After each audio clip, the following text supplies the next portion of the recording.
Hello my dearest friend, आप लोगों के बोर्ड एग्जाम से स्टार्ट हो गए हैं। तो आज मैं आप लोगों के लिए लेके आई हूँ one shot video English Gujarat board, जो आपकी बुक है फ्लेमिंगो और विस्तास, उसका वन शॉट वीडियो आज मैंने बनाया है जो आपके लिए बहुत हेल्पफुल होगा। अगर आपने पूरे साल भर भी इंग्लिश नहीं पढ़ा है तो कोई इसमें डरने की बात नहीं है। ये एक वीडियो आप मेरा पूरा एंड तक देखिए, जिसमें मैं आपको बहुत सारे टिप्स बताने वाली हूँ जो आपके लिए काफी हेल्पफुल होंगी। और अगर आप इसको अच्छी तरह से देख लेते हैं वीडियो को, तो ये आई एम श्योर कि ये आप लोग 80% इसमें स्कोर कर सकेंगे, 80% मार्क्स आप स्कोर कर सकेंगे। तो सबसे पहले देखते हैं कि मार्क्स डिस्ट्रीब्यूशन कैसा है। देखिए, जो हम मार्क्स डिस्ट्रीब्यूशन की बात करें तो आपके जो पेपर में जो सेक्शंस होंगे वो 5 सेक्शंस होंगे, ABCDE। जो ए सेक्शन होगा वो होगा आपका प्रोज का, जो फ्लेमिंगो का होगा। बी सेक्शन होगा आपका पोएट्री का सेक्शन, जो आपका होगा पोएट्री का सेक्शन होगा।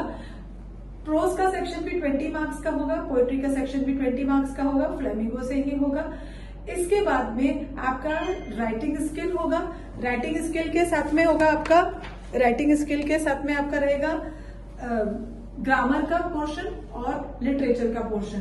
तो हम वो देख लेते हैं कि क्या क्या मार्क्स का इसमें डिस्ट्रीब्यूशन किस तरह का है। यहाँ पे देखिए, मैंने आपको बताया कि प्रोज का सेक्शन 20 मार्क्स का और पोएट्री का सेक्शन 20 मार्क्स का। इसके बाद जो विस्तार में से आएगा वो 5 मार्क्स का आएगा, जो आपका सप्लीमेंट्री रीडर है, आपको पता होगा उस चीज का। और जो ग्रामर का सेक्शन आएगा वो आएगा आपका 13 मार्क्स का। मैं आपको बता रही थी कि हमारे कौन कौन से इसमें मार्क्स का डिस्ट्रीब्यूशन कैसा है। तो प्रोज का है, प्रोज आपका 20 मार्क्स का है, फ्लेमिंगो आप जो प्रोज है पोर्शन है। इसके बाद पोएट्री 20 मार्क्स का, विस्तास 5 मार्क्स का, फिर ग्रामर पोर्शन आएगा आपका 13 मार्क्स का, एंड राइटिंग स्किल 16 मार्क्स का, और कॉम्प्रीहेंशन आपका 4 मार्क्स का। कॉम्प्रीहेंशन जो लास्ट में आपका ई सेक्शन में आने वाला है, ये आपको अगर पता हो, ये इस बार फर्स्ट टाइम गीता जो इसमें इंक्लूड किया गया है तो उसमें से आने वाला है आपको। तो आपको बिल्कुल भी डरने की जरूरत नहीं है, मैं आपको आज बताती हूँ। एक एक करके हम पूरा इसमें सारे टॉपिक हम इंक्लूड कर देंगे। चलिए अब स्टार्ट करते हैं। देखिए, मैंने आप लोगों के लिए जो यहाँ पे हमारे राइटर्स हैं, सबसे पहले तो आप लोगों को पोएट्री के और प्रोज के जितने भी चैप्टर्स हैं उनके जो भी राइटर्स और पोएट है वो आपको लर्न करने हैं। ये आपके लिए मस्ट है, क्योंकि जब आप पहले कोई भी क्वेश्चन आप अटेम्प्ट करेंगे तो उसमें आपको इंट्रोडक्शन देना मस्ट है। और इंट्रोडक्शन देने के लिए आपको उनके राइटर्स आपको लर्न होने बहुत ही जरूरी है। सबसे फर्स्ट आपको ये काम करना है कि you have to learn the name of writers and poets. So अगर हम यहाँ पे देखें तो लास्ट लेसन के जो हमारे राइटर हैं, अल्फोंसो डॉडी। लॉस्ट स्प्रिंग के हैं Alice Jung. Deep water is written by William Douglas. Rat trap Selma Lagerlof. Indigo Louis Fischer. Poet in pancake by Ashoka Mitra. The interview Christopher Silvester. Going places AR Barton. ये रहे हमारे writers हैं, ये हमारे writers हैं pros के। अगर आप पोएट्री की बात करें तो पोएट्री के राइटर्स भी मैं आपको बता देती हूँ कि पोएट्री के राइटर्स कौन कौन से। इसमें एक पोएट्री एक्सक्लूड है जो आपको नहीं करनी है। अगर पोएट्री सेक्शन की बात करें तो पोएट्री के जो पोएट्स हैं, पोएट्री माय मदर एट 66, यही चैप्टर्स आपको करने हैं। प्रोज में एक चैप्टर एक्सक्लूड है and at the same time एक पोएट्री एक्सक्लूड है। My mother at 66 written by Kamala Das. Keeping quiet by Pablo Neruda. Thing of beauty John Keats. Road side stand Robert Frost and Jennifer tiger Adrienne Rich. ये है poets.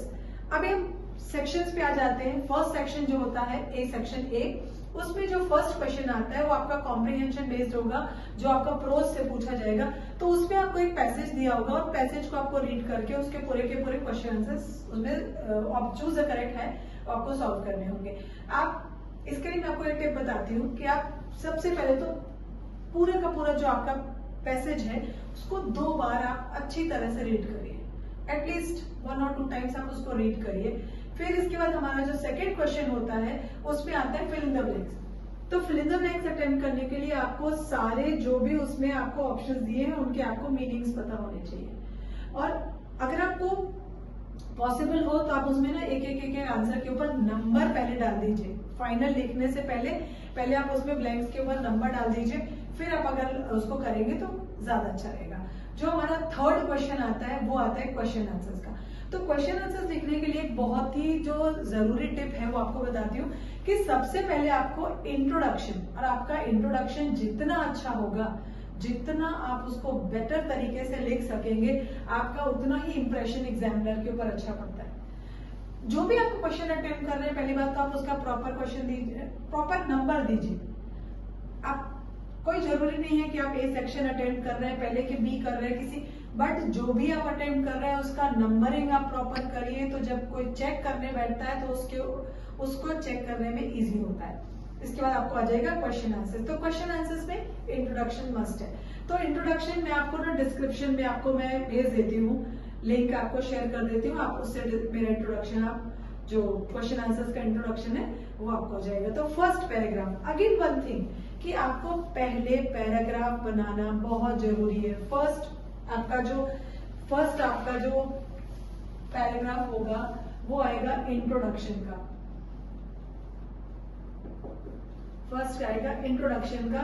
इसके बाद में आपका यहाँ पे नेक्स्ट जो आपका आंसर होगा वो नेक्स्ट पैसेज में आपका आंसर आएगा। फर्स्ट इंट्रोडक्शन देन आंसर आएगा। बिना इंट्रोडक्शन के आपको नहीं लिखना है, उसके अलग मार्क्स होते हैं। इंट्रोडक्शन का 1 मार्क होता है, आंसर का सेपरेट मार्क होता है।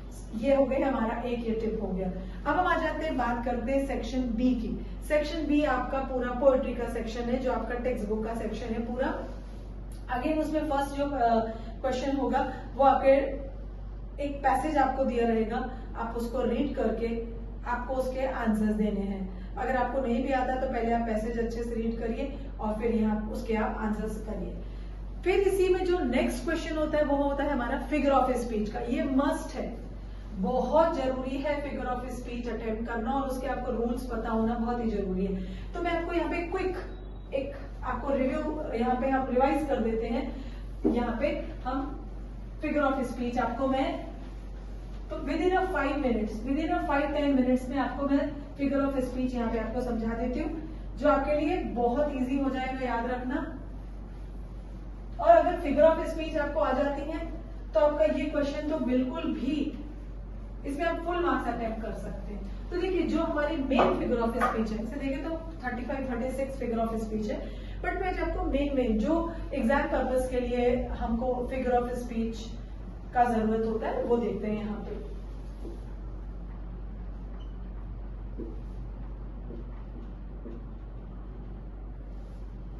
तो देखिए फिगर ऑफ स्पीच में सबसे पहले आ जाता है सिमिली। अब सिमिली के साथ में हम ना कंपेयर करके पढ़ेंगे मेटाफर।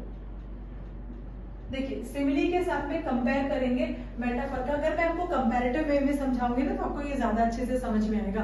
तो देखिए सिमिली में हम ना खड़े को इतना ही ध्यान रखना है कि लाइक, एज और सो वर्ड अगर आ रहा है तो वो सिमिली है। लाइक, एज और सो, इतना याद रखना है। मेटाफर में कंपैरिजन है,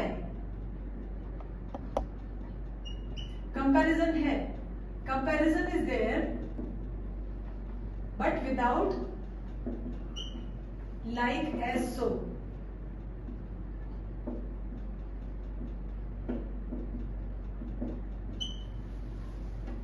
ये आपको ये दो फिगर ऑफ स्पीच बहुत पूछी जाती है। नेक्स्ट इसके बाद आ जाते हैं हम यहाँ पे, नेक्स्ट हमारा है एंटीथीसिस एंड ऑक्सीमोरन।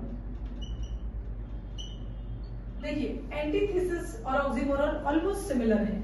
इसमें क्या रहेगा, एंटी वर्ड से समझ में आता है कि एंटी मतलब ऑपोजिट, तो इसमें यहाँ पे ऑपोजिट वर्ड्स आएंगे, ऑपोजिट वर्ड्स होंगे बट इन अ सेंटेंस, पूरे सेंटेंस में कहीं भी हो सकते हैं। और यहाँ पे ऑपोजिट वर्ड टुगेदर होंगे, दोनों जो होंगे वो साथ में होंगे ऑपोजिट। देखिए मैं एक काम, आप मेरा इसके ऊपर फिगर ऑफ स्पीच के ऊपर भी मेरा वीडियो देख सकते हैं। इसके लिए मैं बहुत डिटेल में जाना जाऊंगी अगर तो बहुत लेंथी वीडियो हो जाएगा एंड वो आप लोगों के लिए उतना हेल्पफुल नहीं होगा।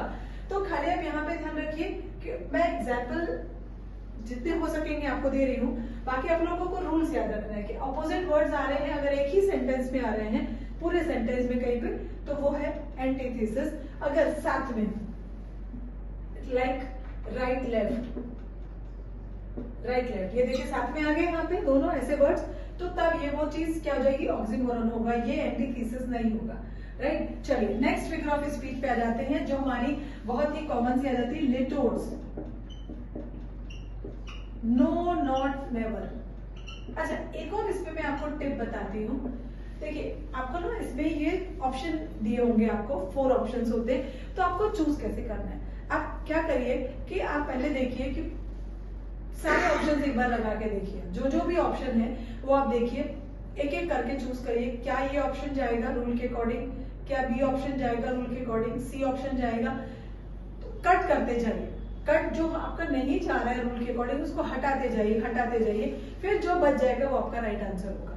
सीधे राइट आंसर पे क्लिक मत करिए, सीधे राइट आंसर को चूज मत करो, पहले रॉन्ग ऑप्शन हटाओ, तो वो उसमें आपका ना रॉन्ग होने के चांसेस बहुत कम हो जाते हैं। क्योंकि हम जब डायरेक्ट टिक करते हैं ना, तो हमको क्योंकि आपको कई बार ऐसा लगेगा यार ये ऑप्शन भी सही जा रहा है, ये भी सही जा रहा है, फिर आप उसमें अगर आपने देखा कि ये 2 ऑप्शन में आपको कंफ्यूजन हो रहा है, तो आप दोनों में देखिए कि हम इसमें कौन सा बेटर है, कौन सा रूल के अकॉर्डिंग 100% यहाँ पे हम उसको चूज कर सकते हैं, तो उस हिसाब से आप करिए।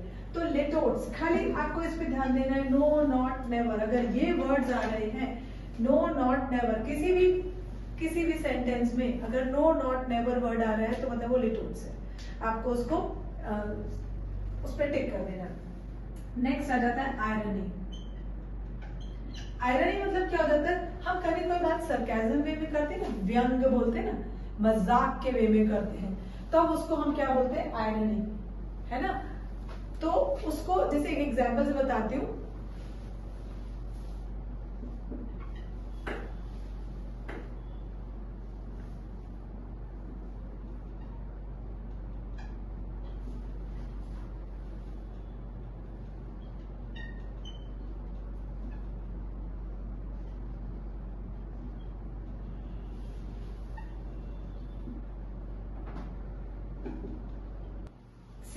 आयरनी में यहाँ पे लिखा the person who grows food dying in hunger, तो ये एक सरकाज़म है ना, कि जो खाना हमारे लिए ग्रो कर रहा है वही भूख से मर रहा है, लाइक किसान।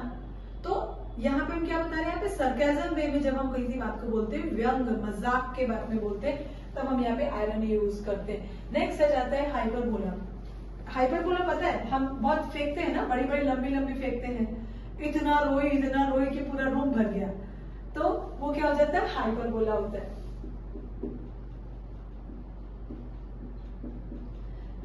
चलिए नेक्स्ट, ये भी बहुत इजी है। और फिर इसके बाद में आ जाता है एलिट्रेशन एंड रिपीटेशन।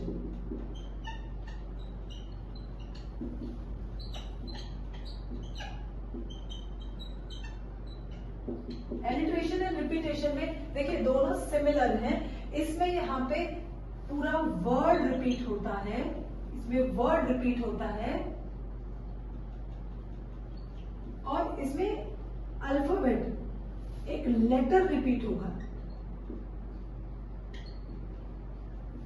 इसमें लेटर रिपीट होगा। सपोज हमने देखा कि कोई एफ साउंड 2 बार आ रहा है यहाँ पे, और यहाँ पे हमने कहा नॉट 2 बार ऐसे वर्ड आ गए यहाँ पे, है ना। कम अगेन, तो आप ये देख रहे हैं यहाँ पे कि ये वर्ड हमारे रिपीट हो रहे हैं, यहाँ पे इसमें अल्फाबेट्स रिपीट होंगे और यहाँ पे वर्ड्स रिपीट होंगे। आप होप समझ पा रहे होंगे आप। आगे हम नेक्स्ट देखते हैं यहाँ पे इसमें अगर हम यहाँ पे ये देखा, जो क्विक मैं आपको बता सक रही हूँ वो आपको करना है, बाकी तो ये टॉपिक बहुत बड़ा है। तो नेक्स्ट एलिट्रेशन रिपीटेशन होता है। इसके बाद हम आ जाते हैं क्लाइमेक्स और एंटी क्लाइमेक्स। ठीक है, तो चलिए आपको क्लाइमेक्स और एंटी क्लाइमेक्स बता देती हूँ, जबकि जैसे नाम से आपको समझ में आ रहा है क्लाइमेक्स और एंटी क्लाइमेक्स। देखिए क्लाइमेक्स मतलब क्या होता है, असेंडिंग ऑर्डर, बहुत इजीली आपको समझा रही हूँ। Climax means ascending order, anti climax means descending order. अगर आप कोई भी अगर आइडियाज हैं, अगर वो असेंडिंग ऑर्डर में जा रही है, जैसे अभी आप असेंडिंग ऑर्डर का मैं आपको समझाती हूँ कि असेंडिंग ऑर्डर क्या, क्लाइमेक्स एंड एंटी क्लाइमेक्स। ये देखिए वही फिगर ऑफ स्पीच है, मैं आपको वही फिगर ऑफ स्पीच इंक्लूड कर रही हूँ जो एग्जाम पर्पस के लिए आपके लिए हेल्पफुल है। अदरवाइज पूरा वीडियो आप उसका देख सकते हैं मेरा। तो देखिए जैसे ही केम, ही, वन, फिर यहाँ पे ही गो। तो देखिए अगर आप यहाँ पे देखें ही केम, पहले वो आया, फिर वन और फिर गो। तो यहाँ पे जो आइडियाज है वो एक इंक्रीजिंग ऑर्डर में जा रहे हैं यहाँ पे। तो अगर इंक्रीजिंग ऑर्डर में जा रहे हैं तो हम यहाँ पे इसको क्या बोलेंगे, क्लाइमेक्स। अगर डिक्रीजिंग वे में जा रहे हैं, लाइक अगर मैं बात करूं कि एजिंग, एज हुआ, फिर देन यूथ, यूथ के बाद अगर आपका यंग, तो ये डिक्रीजिंग वे में अगर हम जाते हैं तो उसको एंटी क्लाइमेक्स बोलते हैं। नेक्स्ट आ जाता है सिनेक्टॉकी। तो सिनेक्टॉकी में पहली बात तो एक ना कोई भी बॉडी पार्ट आएगा, कोई भी बॉडी पार्ट, या सपोज जैसे हार्ट, हैंड्स, ऐसा बॉडी का एक पार्ट उसमें मेंशन होगा। एट द सेम टाइम जो आइडिया होगा वो पूरे होल के लिए रिप्रेजेंट करेगा। Like he is bread earner, he is a bread earner. तो ब्रेड अर्नर का मतलब यहाँ पे क्या है कि वही एक कमाने वाला पर्सन है। तो ब्रेड वर्ड यहाँ पे यूज हो रहा है, और यहाँ पे कौन सा फिगर ऑफ स्पीच हो जाएगा, सिनेक्टॉकी हो जाएगी यहाँ पे। अच्छा, अभी मैंने मोस्ट ऑफ जो एग्जाम पर्पस, एक और आता है इमेजरी। देखिए इमेजरी में क्या होता है कि आप अपने सेंसेस से, हमारे how many senses we have, 5 senses. So हम अपने सेंसेस से क्या क्या फील कर सकते हैं, touch, sound, smell, taste and one more, touch, sound, taste, smell. ये हमारे जो 5 हमारे सेंसेस हैं, हम उनसे जो भी चीजें फील कर पाते हैं, राइट। आपको कोई साउंड आ रहा है, साउंड है वहां पे, हाँ ये बात भी है कि साउंड ओनोमोटोपिया भी होता है, ओनोमोटोपिया भी होता है साउंड में। साउंड कोई भी चिरपिंग ऑफ बर्ड्स, तो वो ओनोमोटोपिया है।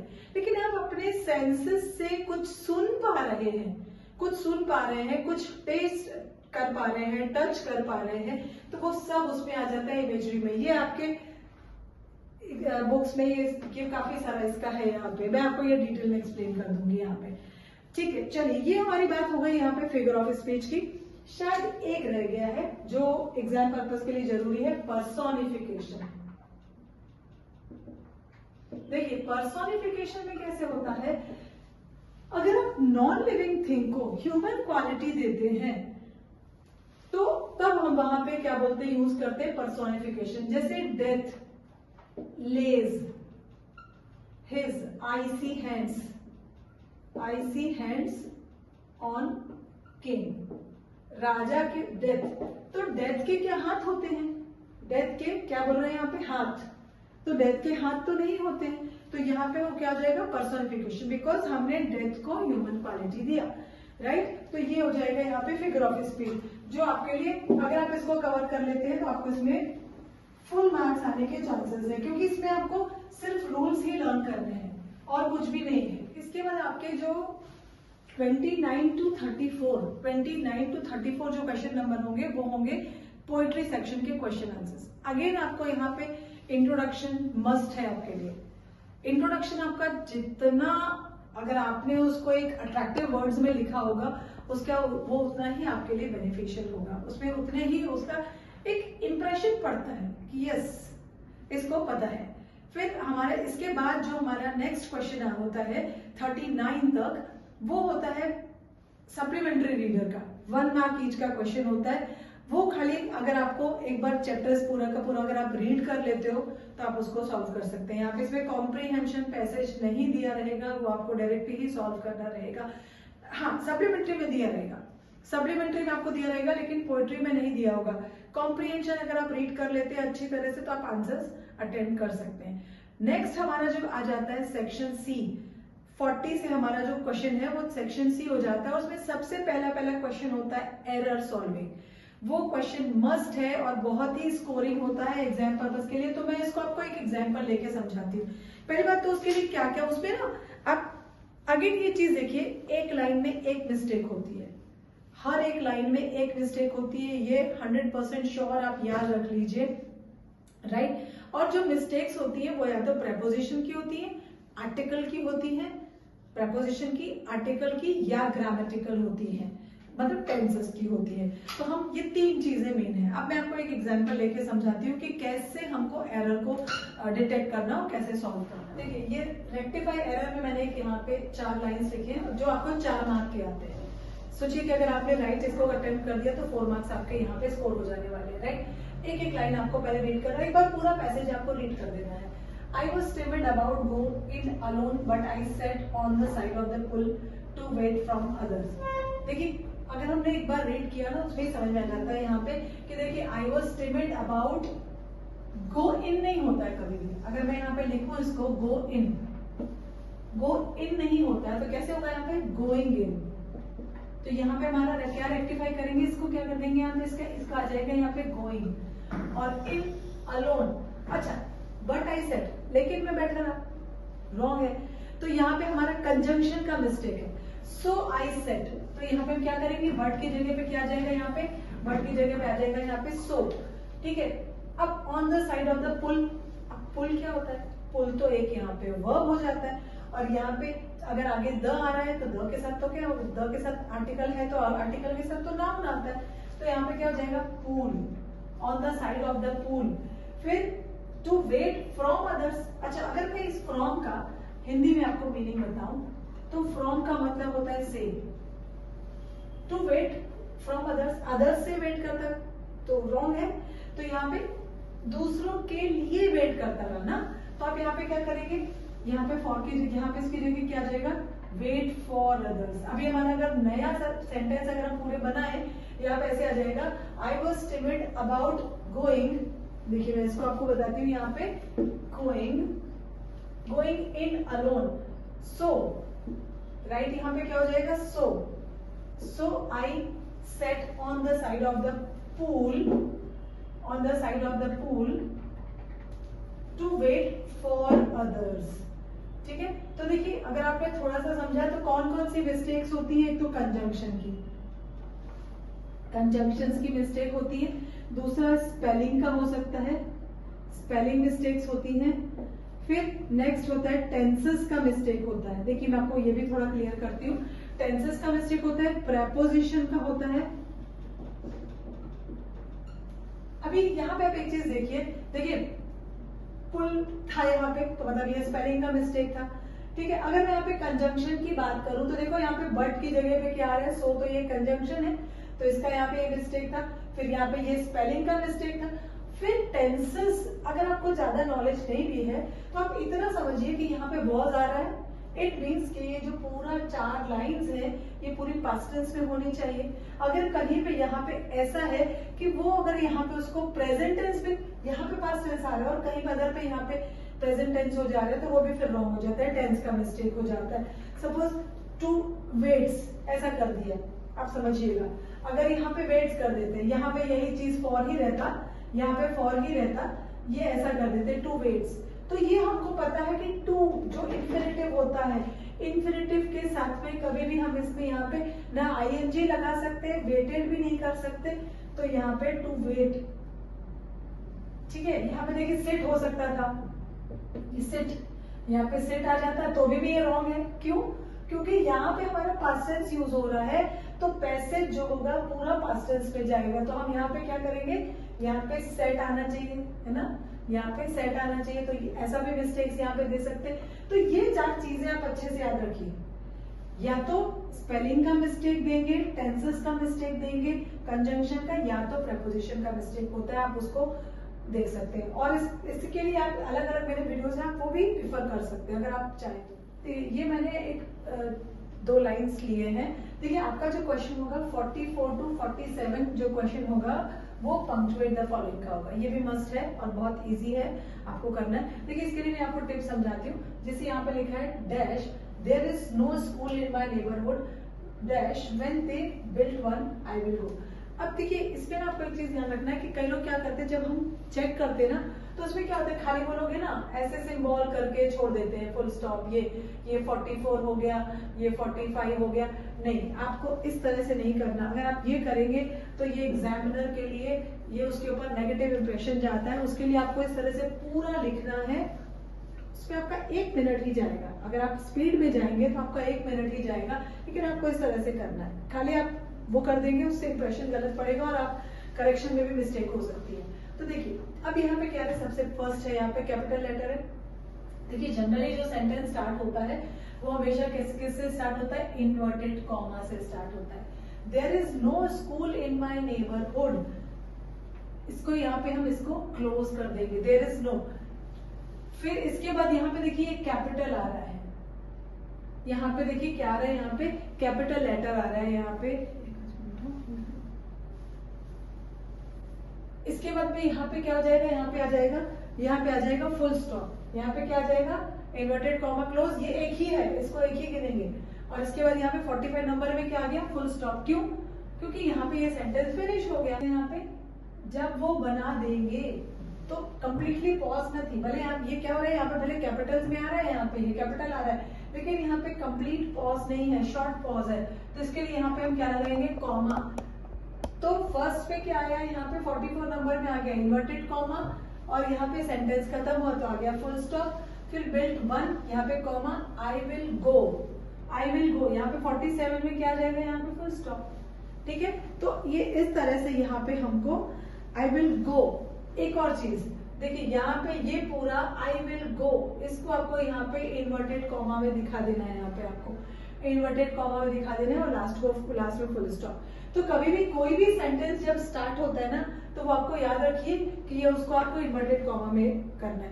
पंक्चुएशन के रूल्स में मैं आपके लिए एक सेपरेट वीडियो आपके लिए डाल देती हूँ, तो आपको क्या वो इजी हो जाएगा आपको रूल समझना। तो लेकिन ये आप याद रखिए कि जब सेंटेंस स्टार्ट होता है तो उसको आप इन्वर्टेड कॉमा से करिए, और जब सेंटेंस खत्म हो रहा है तो उसमें आप यहाँ पे इन्वर्टेड कॉमा क्लोज, और फिर फुल। अगर नेक्स्ट सेंटेंस स्टार्ट हो रहा है तो फुल स्टॉप, और अगर थोड़ी देर के लिए पॉज है, रुक रहे हैं हम। देखिए कैसे हम सेंटेंस रीड करते हैं, when they built 1 I will go, when they built 1 I will गो।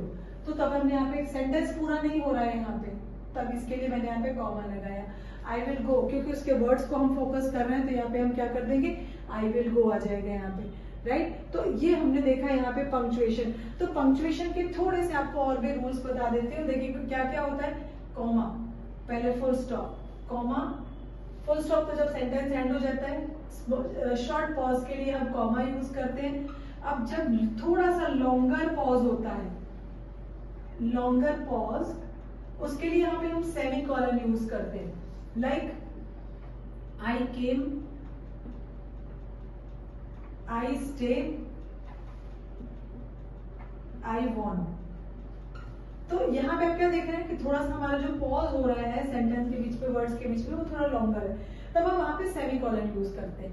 ठीक है, नेक्स्ट अगर हमारा इसके बाद हम देखिए तो ये हो जाता है यहाँ पे हमारा कॉलन। जब हम किसी वर्ड को, जब ड्रामा हम शो करते हैं, ड्रामा के लिए कुछ जो उसके जो ड्रामा के जो भी पार्टिसिपेंट्स होते हैं उनका जो भी सेइंग है, जैसे बोलते हैं राधा सेड, तो अगर आपको राधा सेड नहीं बोलना है तो सेड को हटा के हम उसकी जगह क्या कर देते हैं, यहाँ पे कॉलन लगा देते हैं। तो राधा के जो वर्ड्स होंगे वो यहाँ पे आएंगे। फिर इसके बाद में रीना, रीना के जो वर्ड्स हैं तो वो आपको कॉलन से यहाँ पे शो किए जाते हैं, यहाँ पे full stop, comma, semi colon, colon. इसके बाद में नेक्स्ट आ जाता है, देखिए कोट्स, एक होते हैं डबल कोट और एक होते हैं सिंगल कोट। देखिए अगर आप सेंटेंस है, यहाँ पे कोई भी सेंटेंस अगर आप लिख रहे हैं, पूरा सेंटेंस आ रहा है तो आप उसको डबल कोट्स में लिखते हैं। और अगर वन वर्ड है, लाइक महात्मा गांधी,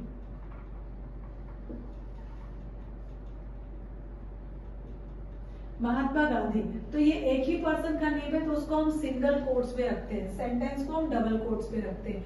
फिर देन इसके बाद आ जाता है एक्सक्लेमेटरी साइन, और ये होता है इंट्रोगेशन। इंट्रोगेशन मतलब इंट्रोगेटिव साइन क्वेश्चन के लिए, और एक्सक्लेमेटरी सडन फीलिंग के लिए हम यहाँ पे इसको शो करते हैं। तो ये हम इसको आपको अटेम्प्ट करना रहेगा यहाँ पे, रेक्टिफाई पंक्चुएट द फॉलोइंग का। ठीक है, जो सी सेक्शन है हमारा, ये पहली बात तो पूरा का पूरा ग्रामेटिकल सेक्शन है। ए हमने और बी देखा पोएम और पोएट्री का था, राइट। सी सेक्शन में पूरा ग्रामर वाला पोर्शन आ जाता है, तो उसी में ही मैंने यहाँ पे बताया 44 to 47 नंबर का जो क्वेश्चंस होंगे वो आपके पंक्चुएट द फॉलोइंग के ऊपर आएंगे। 48 से 51 जो आपका क्वेश्चन होगा वो होगा हमारा इडियम्स एंड फ्रेजेस का। तो देखिए आपको कैसा रहेगा, यहाँ पे वर्ड अंडरलाइन करके दिया होगा, उसका आपको 4 ऑप्शंस दिए रहेंगे, तो आपको इनका मीनिंग आपको पता होना चाहिए। तो जैसे यहाँ पे देखिए लिखा है कि फूलिंग, तो फूलिंग मतलब होता है जोकिंग, आई वॉज फूलिंग।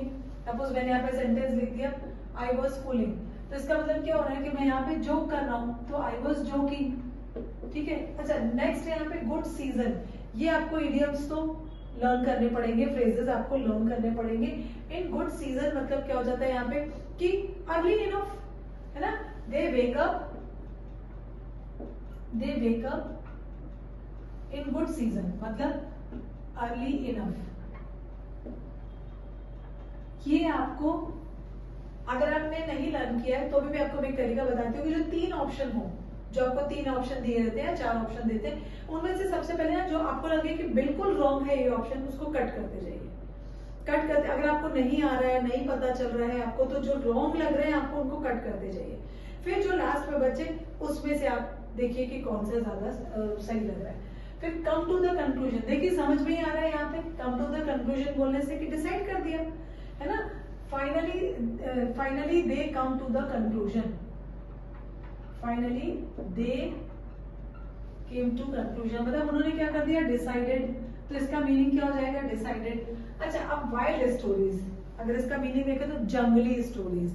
जंगली स्टोरीज मतलब ऐसी स्टोरीज जिसके ऊपर हमको विश्वास ही ना हो, हमको फेक ही ना हो, तो वो यहाँ पे हम उसको क्या बोलेंगे, यहाँ पे फेक स्टोरीज बोल सकते हैं, फैंटेसी बोल सकते हैं, फेक स्टोरीज। ठीक है, फैंटास्टिक मतलब फैंटेसी के ऊपर जो स्टोरी होती है वो बोल सकते हैं, तो वाइल्ड स्टोरी। तो ये आपको लर्न करना रहेगा। ये आपका यहाँ पे जो क्वेश्चन कवर हो जाता है वो यहाँ पे आ जाता है, यहाँ तक है क्वेश्चन है आपका 51 तक का क्वेश्चन कवर हो जाते हैं यहाँ पे। चलिए इसके बाद हम नेक्स्ट, अभी हमारा जो टॉपिक है जो बहुत इंपॉर्टेंट है वो है डायरेक्ट इनडायरेक्ट स्पीच का, जो आपका 4 मार्क का क्वेश्चन होता है। 4 मार्क का जो आपका क्वेश्चन होता है वो डायरेक्ट इनडायरेक्ट स्पीच का आता है। तो इसका भी मैं आपको शॉर्ट में, मेरा वीडियो पूरा बना हुआ है इसके ऊपर, अगर आप देखना चाहें तो आप उसको पूरा देख सकते हैं। और मैं यहाँ पे उसके थोड़े से आपको रूल्स रिवाइज करवा देती हूँ जो आपके लिए एग्जाम पर्पस के लिए आपको हेल्पफुल होंगे। हमारा जो नेक्स्ट इसमें क्वेश्चन होगा वो है डायरेक्ट और इनडायरेक्ट स्पीच का, तो उसको हमको किस तरह से कन्वर्ट करना है। फिर इसके बाद हमारा नेक्स्ट है डी सेक्शन और ई सेक्शन। तो अभी हमने ना नेक्स्ट वीडियो में इसको कवर करते हैं। तो होप इतना आप पहले तैयार कर दीजिए, और अगर आपको इससे रिलेटेड कोई क्वेरी है, कोई क्वेश्चन है, तो आप मुझे डायरेक्टली पूछ सकते हैं। मैं डेफिनेटली आपके सॉल्व करने का ट्राई करूंगी। और होप आपने एंजॉय किया होगा। All the best.